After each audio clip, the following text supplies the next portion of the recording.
Hallo und herzlich willkommen zu Auf der Suche. Ich bin der Markus und wir sind heute in der Nähe von Halle in Langeneichstätt. Kommt mal mit.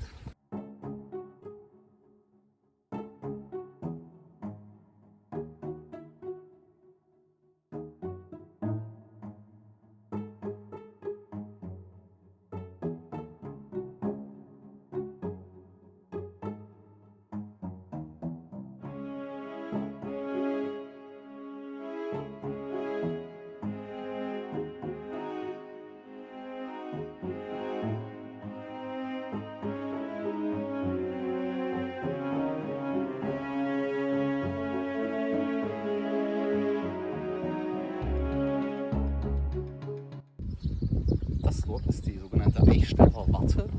Die wurde so im 14. oder 15. Jahrhundert errichtet. Und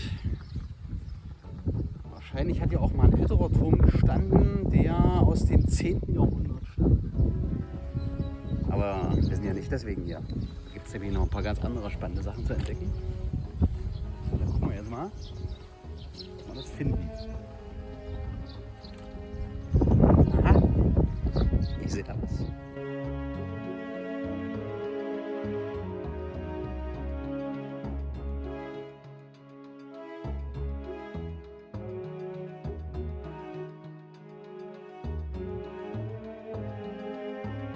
Zum einen die sogenannte Dolmengöttin.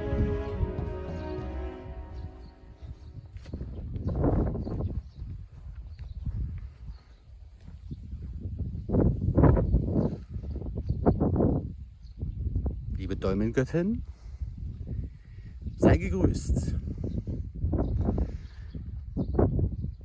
Und das Ganggrab von Langeneichstätt.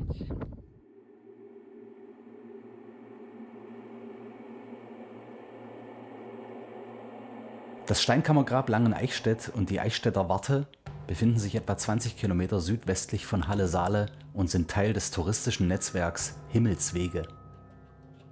Der Turm stammt aus dem 15. Jahrhundert, erbaut wurde er allerdings auf älteren Strukturen, die wohl ins 10. Jahrhundert zurückreichen. Das Steinkammergrab wurde erst 1987 bei Feldarbeiten entdeckt und es wird auf 3600 bis 2700 vor unserer Zeit datiert.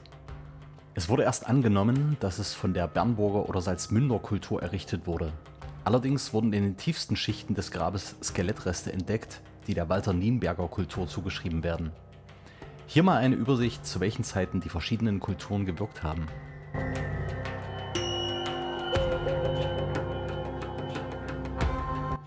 Das Grab besteht aus 9 Tragsteinen und noch 5 Decksteinen, wobei einer davon, die sogenannte Dolmengöttin, ein Menhir, erst bei der Errichtung des Grabes als Deckstein verbaut wurde und vorher freistand. Das zeigen Verwitterungsspuren am Stein. Dieser ist also offenbar älter als die Steinkammer. Vor Ort steht nur noch eine Replik, das Original befindet sich im Landesmuseum für Vorgeschichte in Halle. Für die Dolmengöttin gibt es einen sehr schönen Internetauftritt, den ich euch in der Videobeschreibung verlinken werde.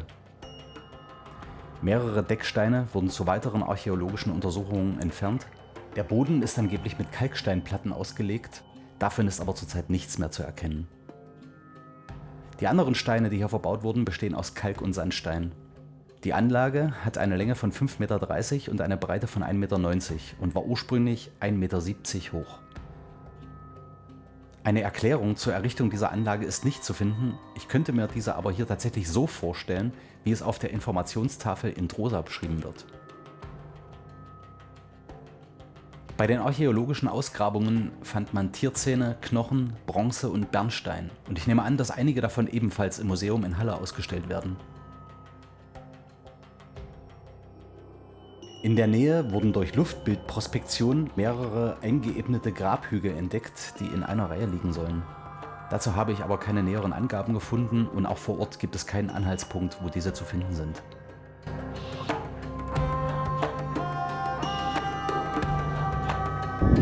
So, ich werde dann mal meine Kamera aufstellen und versuchen ein paar schöne Zeitraffen zu machen. Mal sehen, was sich hier vielleicht noch so entdecken lässt. Bis später. was haben wir hier? Einen kleinen Turmfalken. Hallo, keine Angst, ich tue dir nichts. Ich nehme mal an, dass es ein Turmfalke ist, weil es ist ein Falke.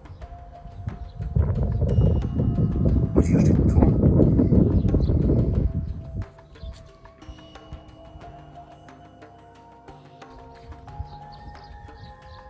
Insgesamt liegen hier einige riesengroße Steine. Dort hinten sehen wir ein paar. Dort. Ob das hier ursprünglich mal dazugehört hat, kann man nicht sagen. Jetzt habe ich erstmal keine Informationen gefunden.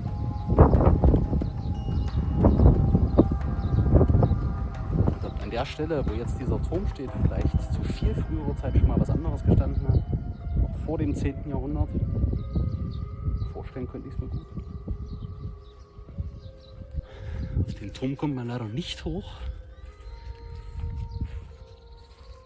Also braucht man eine Leiter. Und der Einstieg ist irgendwo so in etwa 8 Meter Höhe über dem Boden. Hätte ich gerne mal eine Übersicht gehabt von da oben. Schade. Auch hier hinten sehen wir wieder Steine liegen. Ich könnte mir gut vorstellen, dass die ursprünglich hier mal irgendwie mit dazugehört haben zu dieser ganzen Anlage.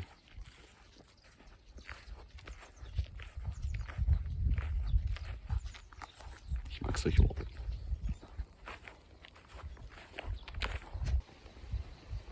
Ich werde jetzt gleich mal meine Astronomie-App befragen und mal schauen, wie die Anlage ausgerichtet ist. Ich könnte mir vorstellen, dass da irgendeine Sonnenwende eine Rolle gespielt haben könnte. Wir schauen mal.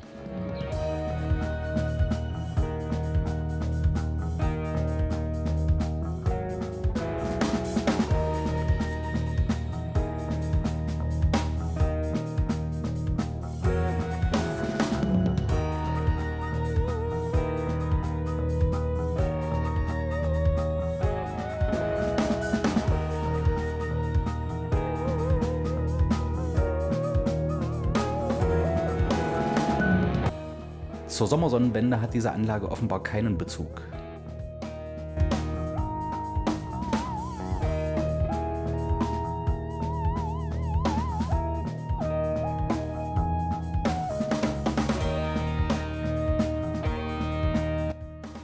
Hier ist mir ein kleiner Fehler unterlaufen und ich hatte aus Versehen den 20. anstelle des 21. Dezembers eingestellt.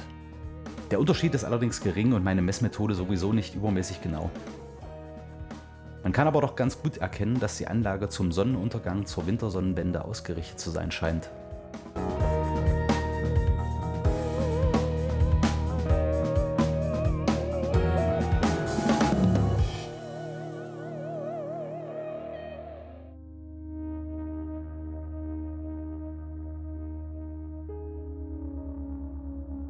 In der Nähe befindet sich die Ortschaft Niederwünsch. Hier wurden im Jahre 2010 beim Bau einer ICE-Trasse ein slawisches Gräberfeld und die Überreste einer Kirche entdeckt und archäologisch untersucht.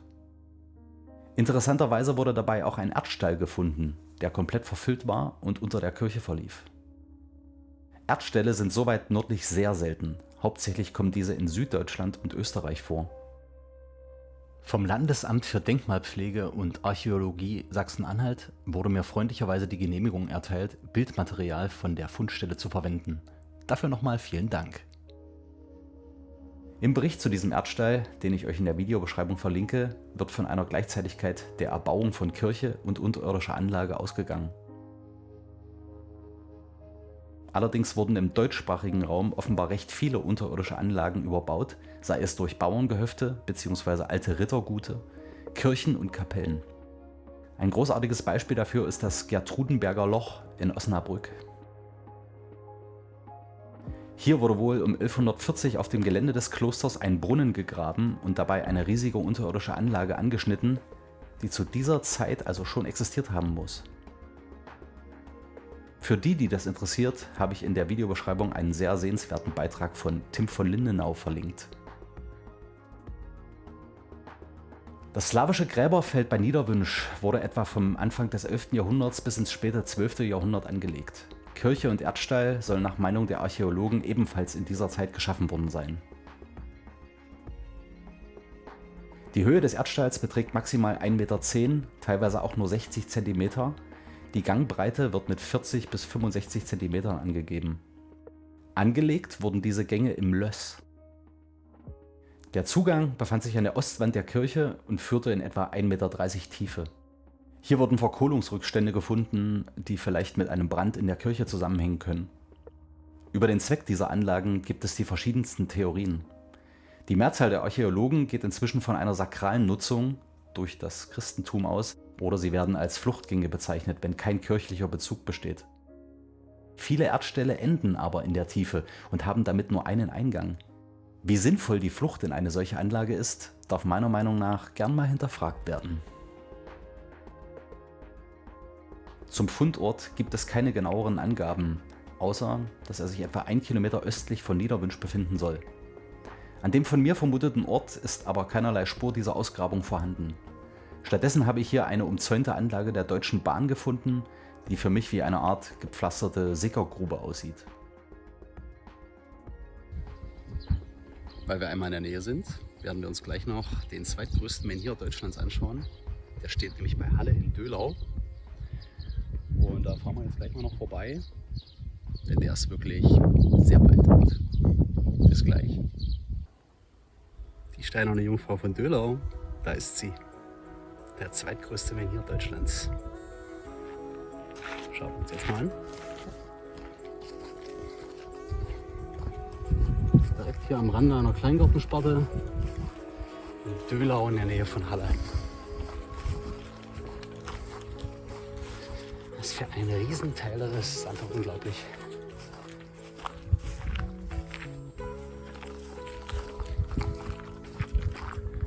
Wurde wohl zwischenzeitlich auch mal als Nagelstein verwendet. Nur zu Gewittern wäre es wohl möglich, dort Nägel einzuschlagen. Ob man das macht, keine Ahnung. Ja, wahrscheinlich Unglück fernhalten oder so.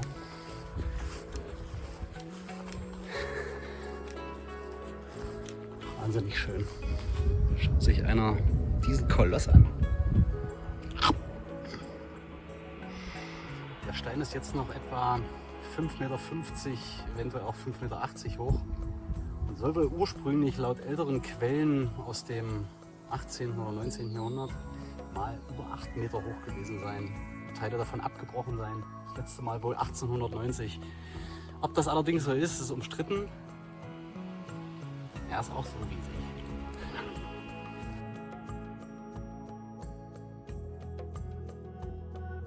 Die sogenannte Steinerne Jungfrau in Döhlau bei Halle ist der zweitgrößte Menhir Deutschlands bzw. Mitteleuropas. Seine Höhe beträgt etwa 5,50 Meter bis 5,80 Meter. Er besteht aus Braunkohlequarzit und wurde wohl vor 5600 bis 4200 Jahren aufgerichtet. Der Stein war ursprünglich eher hell, die dunklen Verfärbungen sind auf Verschmutzungen zurückzuführen. Auf einer Karte von 1840 sind an dieser Stelle 3 solcher Steine eingetragen. Wir hören mal, was Johann Christoph von Dryhaupt in seinem Buch von 1755 dazu zu sagen hat. Zitat: Es steht nämlich ein großer, langer, runder Stein aus einem Stück im Döhlauischen Felde gegen Mitternacht zu aufgerichtet, welcher inwendig hohl und über der Erde 8,5 Ellen hoch ist und unten 9 Ellen, an der obersten Spitze aber 3,25 Ellen im Umfang haben soll, auf welchem nach uralter Tradition zu heidnischen Zeiten ein Götzenbild gestanden haben soll, welches vermutlich die alte deutsche Liebesgöttin Aster Oster gewesen, in dem noch jetzt die nahegelegene Feldmark Ostrau heißt. Zitat Ende. Also war bereits um die 1750er Jahre nur ein Stein an dieser Stelle bekannt. Zudem soll der Stein höher gewesen sein und ein Götzenbild getragen haben. Die Formulierung des Autors lässt annehmen, dass sich das schon damals nicht verifizieren ließ. Entweder bezieht sich die besagte Karte von 1840 auf wesentlich ältere Quellen und die Steine haben tatsächlich früher hier gestanden, oder der Ersteller der Karte hat einfach einen Fehler gemacht. Von dieser Karte konnte ich übrigens bisher keinerlei Bilder oder sonstige Angaben finden.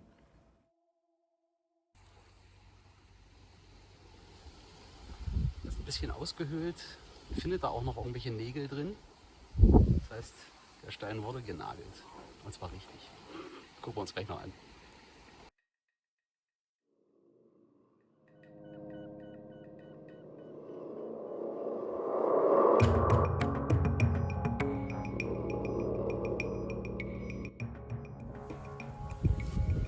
Hier sieht man einen von den Nägeln, die hier eingeschlagen wurden.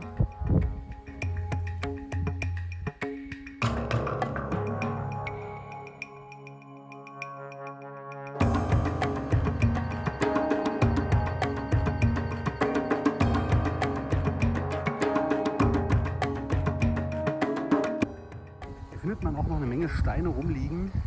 Hier zum Beispiel ist einer direkt davor. Mal hier unten ein. Hier liegt auch noch einer. Möglicherweise haben die mal zu diesem Stein gehört. Die Spitze wurde möglicherweise abgeschlagen oder ist tatsächlich einfach mal eingestürzt. Kann man heute nicht mehr genau sagen. Christian Keferstein berichtet in seinem Buch von 1846 noch Folgendes. Zitat: Die 3 Prediger der umliegenden Ortschaften hatten, wie mir gesagt ist, früher und bis in die neuere Zeit die Verpflichtung, abwechselnd an diesem Steine jährlich eine Predigt zu halten, welcher Gebrauch ein Nachklang aus heidnischer Zeit war und auf die Heiligkeit dieses Steins in uralter Zeit hindeuten mag. Zitat Ende. Wie so häufig hat also die Kirche ältere heilige Plätze in ihren Glauben eingebunden und diese 4 älteren Orte Jesus Christus geweiht.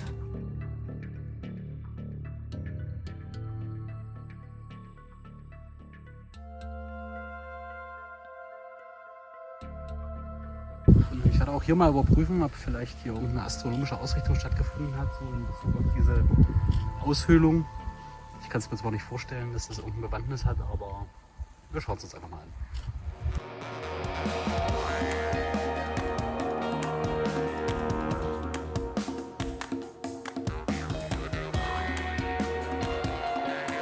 Eine Ausrichtung zu einer Sonnenwende war nicht zu erkennen, allerdings bietet auch ein einzelner Stein keine Achse, die man sinnvoll verfolgen könnte.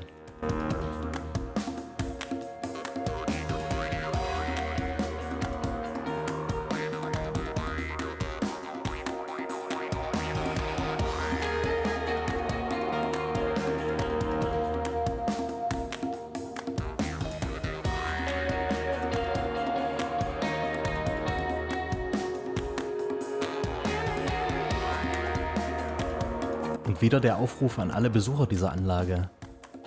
Begegnet diesen alten Orten mit Respekt, verschmiert nicht die Wände mit Graffitis und nehmt euren Müll mit. Die, die nach euch kommen, werden es euch danken.